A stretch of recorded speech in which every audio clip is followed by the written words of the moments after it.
வணக்கம் நண்பர்களே, எல்லோரும் எப்படி இருக்கீங்க? நலமா இருக்கீங்களா? நான் பாரம்பரிய ஜோதிடர் ரவிக்குமார். இப்ப நாம பார்க்கக்கூடிய தலைப்பு பார்த்தீங்கன்னா குரு பெயர்ச்சி பலன்களை பத்தி தான் இந்த காணொலியில பார்த்துட்டு இருக்கிறேங்க. இந்த குரு பெயர்ச்சி அப்படின்றது நிகழும் மங்களகரமான விசுவாவசு வருடத்துல, அதாவது சித்திரை மாசம் 31 அன்னைக்கு குரு பகவான் ரிஷப ராசியிலிருந்து மிதுன ராசிக்கு பெயர்ச்சி அடைகிறார். மிதுன ராசிக்கு பெயர்ச்சி அடையக்கூடிய இந்த குரு பகவான் பாத்தீங்கன்னா, அதாவது அடுத்தது 2026 வருஷம் 6வது மாசம் 1ஆம் தேதி வரைக்கும் கிட்டத்தட்ட ஒரு வருஷம் 17 நாட்கள் குரு பகவான் அதாவது மிதுன ராசிக்கு பெயர்ச்சி அடைகிறார்.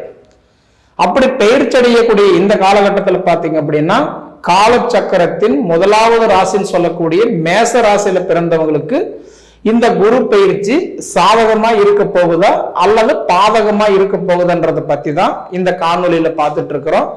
பொதுவா பாத்தீங்கன்னா இந்த குரு பகவான் மேச ராசிக்கு உட்காரும் போது பகையவ எப்பயுமே உட்காருவார், சரிங்களா?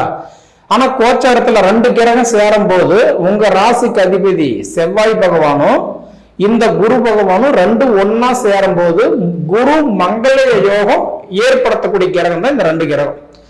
எப்பயுமே ஒரு வீட்டுல அதாவது செவ்வாயும் குருவும் ஒன்னா இருந்தா அது குரு மங்கள யோகம் சொல்லுவாங்க. அப்ப அந்த 2 கிரகத்தினுடைய ஒரு பார்வையில இந்த குரு பெயர்ச்சி எப்படி இருக்கும் அப்படின்னு பாத்தீங்க அப்படின்னா, இந்த மேச ராசிக்கு வரக்கூடிய முதல்ல நட்சத்திரம் என்னென்ன அப்படின்னு பாத்தீங்கன்னா, கேது பகவானுடைய நட்சத்திரமான அசுவினி நட்சத்திரம் 4 பாதங்கள். அதன் பிறகு வரக்கூடிய சுக்கிர பகவானுடைய நட்சத்திரமான பரணி நட்சத்திரம் 4 பாதங்கள். அதன் பிறகு வரக்கூடிய சூரிய பகவானுடைய நட்சத்திரமான கார்த்திகை நட்சத்திரம் 1 பாதம். இப்ப இந்த 3 நட்சத்திரங்களும் 9 பாதங்களும் அடங்கிய ராசி தான் இந்த மேச ராசி. பொதுவா இந்த மேச ராசி இப்ப உங்களோட ராசிக்கு எப்படி இருக்கிறாருன்னு பாத்தீங்கன்னா, அதாவது பொதுவா பார்க்கும்போது 2ஆம் இடம், உங்க ராசிக்கு 2ஆம் இடம் குடும்ப குருவா இருந்து இப்ப 3வது உங்களுக்கு தைரிய குருவா போறாரு. அப்படி பாத்தீங்கன்னா உங்களுக்கு ஒரு அருமையான ஒரு பயிற்சி இந்த குரு பயிற்சி. ஏன்னா பொதுவா பாத்தீங்க அப்படின்னா குரு பகவான் உங்களுக்கு 2வது வீட்டுல கிட்டத்தட்ட ஒரு வருஷ காலமா இருந்தாரு. இப்ப 2வது வீட்டுல இருந்து இப்ப குடும்ப குருவா இருந்தவர் 3ஆம் வீட்டுக்கு தைரிய குருவா போறாரு. அப்ப இந்த தைரிய குருவா போகக்கூடிய குரு பகவான் உங்களுக்கு என்னென்ன பலன்களை கொடுக்க போறாரு அப்படின்னு பாத்தீங்கன்னா, இதுக்கு முன்னாடின்றது மனசுக்குள்ளார நம்ம சாதிக்க முடியலையே, வாழ முடியலையே, வளர முடியலையே என்ற ஒரு குழப்பத்துல இருந்த மேசராசிக்காரங்களுக்கு நிச்சயமா உங்களுக்கு உங்களுக்கு வளர்றதுக்கு உண்டான ஒரு பாதையை உங்களுக்கு இந்த குரு பகவான் உங்களுக்கு காட்டக்கூடிய இடத்துக்கு இப்ப வராரு. அப்படி பாத்தீங்கன்னா, இதுக்கு முன்னாடின்றது பாத்தீங்கன்னா சரியான ஒரு தொழில் இல்லாம, வருமானம் இல்லாம, வளர்ச்சி இல்லாம, முடக்கமாய் இருந்துட்டு ஜானி யாருன்னா முளம் சரிஞ்சுக்கிட்டு குடும்பத்துக்குள்ள 10 ரூபா மெச்சம் பண்ண முடியாம, நிம்மதி இல்லாம, பண தேவையோட, 2வது கணவன் மனைவி குடும்பத்துக்குள்ளார பணம் பற்றாக்குறையை வச்சுக்கிட்டு நம்ம இந்த காலத்துல எப்படி வாழ்றது, ஏன்னா மத்தவங்க நல்லா இருக்காங்களே, நம்மளால ஏன் வாழ முடியல, ஏன் வளர முடியலன்ற இருந்த மேச ராசிக்காரங்களுக்கு கண்டிப்பா இந்த குரு பயிற்சி உங்களுக்கு நிச்சயமா சொல்றேன், அதாவது ஒரு தைரிய குருவை வரக்கூடிய காலகட்டம் உங்களுக்கு மிக பிரம்மாண்டமா கண்டிப்பா உங்களை வளர்ச்சி கொடுக்க போறாரு. ஆல்ரெடி மேசராசிக்கு 7 சனியிலே விரைச்சனி ஆரம்பமா இருக்குதுங்களே, அப்ப இந்த குரு பகவான் உங்களுக்கு எப்படி சப்போர்ட் பண்ணுவாரு அப்படின்ற ஒரு எதிர்பார்ப்பு கண்டிப்பா 2 மனசுல இருக்கும். ஏன்னா சனி பகவான் பயிற்சின்றது அது வேற, அது செக்ஷனுக்கு நம்ம போக வேண்டாம். அதனால பாத்தீங்கன்னா இந்த குரு பகவானுடைய பயிற்சி மட்டும் எடுத்தீங்கன்னா உங்களுக்கு குடும்ப குருவா இருந்து இப்ப பாத்தீங்கன்னா குடும்பத்துக்குள்ளார இருந்த அந்த கஷ்டங்கள், குழப்பங்கள், மனக்கவலைகள் இது எல்லாம் உங்களுக்கு ஓரளவுக்கு சரியாகி சரியான ஒரு இடத்துக்கு இப்ப குரு பகவான் போறதுனால நிச்சயமா உங்களுக்கு இந்த வருடம் பாத்தீங்கன்னா படிப்பு கண்டிப்பா நல்லா இருக்கும். ஏன்னா இதுக்கு முன்னாடி நம்ம எடுத்த ஒரு கட்டன்றது படிப்பு கம்ப்ளீட் பண்ண முடியாம, நல்ல மார்க் இல்லாம, நல்ல ஒரு பர்சன்டேஜ் இல்லாம, இல்ல படிச்சுட்டு ஒரு வேலை இல்லாம, இன்னைக்கு பாத்தீங்கன்னா இன்னைக்கு எதை கொண்டு நம்ம வாழ்க்கை போயிட்டு இருக்குது அப்படின்ற மாதிரி இருந்த மேச ராசிக்காரங்களுக்கு இந்த குரு பயிற்சி இந்த 2025 மே மாசம் 14ஆம் தேதியில இருந்து அடுத்தது 2026 வருஷம் 6வது மாசம் 1ஆம் தேதி வரைக்கும் கிட்டத்தட்ட குரு பகவான் ஒரு வருஷம் 17 நாட்கள் உங்களுக்கு குரு பகவான் வந்து மேச ராசிக்கு தைரிய குருவா வராரு. நிச்சயமா உங்களுக்கு அயல்நாட்டு யோகம், வெளிநாட்டு பயணம், ஊரு பயணம், இது எல்லாமே உங்களுக்கு சிறப்பாக இருக்க போகுது. அதனால இந்த ஒரு காலகட்டத்துல நீங்க நினைச்ச ஒரு இடத்துல கண்டிப்பா நீங்க வாழ போறீங்க. நீங்க எடுத்த ஒரு முயற்சி கண்டிப்பா உங்களுக்கு நல்லபடியா அமைய போகுது. கண்டிப்பா உங்களுக்கு தைரிய குரு உங்களுக்கு நல்ல பிரகாசத்தை கொடுக்க போறாரு. இது கண்டிப்பா நடக்க போகுது ஒண்ணு.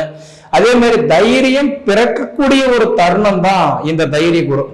கண்டிப்பா உங்க மனசுக்குள்ளார ஒரு தெம்பு கிடைச்சிடும், ஒரு திகிரி கிடைச்சிடும், சாதிப்போன்ற ஒரு தன்னம்பிக்கை கிடைச்சிடும். அதனால கண்டிப்பா நீங்க பயப்பட தேவையில்லை, ஓரளவுக்கு நல்லாவே இருக்கும்.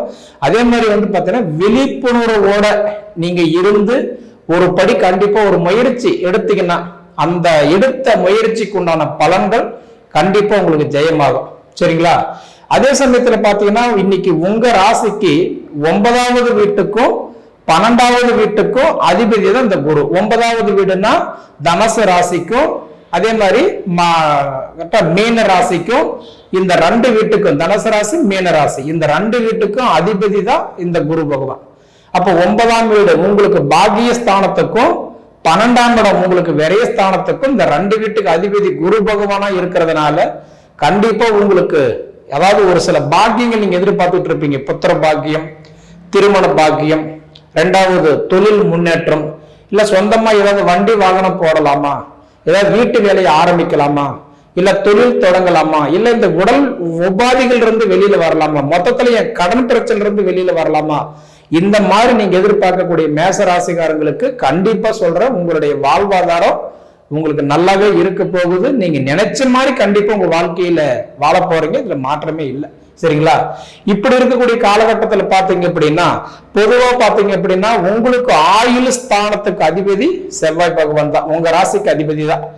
அந்த ஆயுள் ஸ்தானத்துக்கு அதிபதி உங்க ஜாதகத்துல அந்த செவ்வாய் நல்ல இடத்துல இருக்காரா அது மட்டும் பார்த்துக்கோங்க. ஏன்னா உங்க சுய ஜாதகத்துல செவ்வாய் நல்லபடியா இருந்துட்டாருன்னா கண்டிப்பா இந்த வருஷம் உங்களுக்கு ஹெல்த் கண்டிப்பா ஓரளவுக்கு நல்லாவே இருக்கும். அதே மாதிரி உங்களுக்கு குடும்பஸ்தானத்துக்கும் மாங்கல்ய ஸ்தானத்துக்கும் அதிபதி பாத்தீங்கன்னா இந்த சுக்கிர பகவான்.